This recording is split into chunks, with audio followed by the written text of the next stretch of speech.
اگه تونستی اونو دوباره بلند کنی خدا وکیلی. میتونه بابا سابجکت. تونستی ما رو بندازی نه. لابی؟ اگه تونستی دیگه بهتره که برو اصلا اونجا شلوغه، یه جا برو خلوت باشه. اونم دیگه اصلا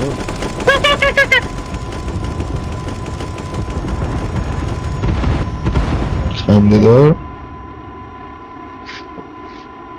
یادشو یاده شد دیگه، بسته دیگه. دوباره همینطوری اگه ما تونستی رو بلند شوک بده، کنی.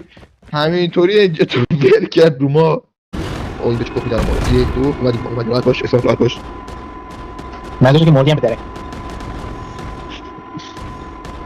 بابا نرو جت دیگه، ول ما کن دیگه، این هم داره میاد. ای خدا واسه یه جت سواری کنیم ما. یا بشین بغلم بهت یاد بده.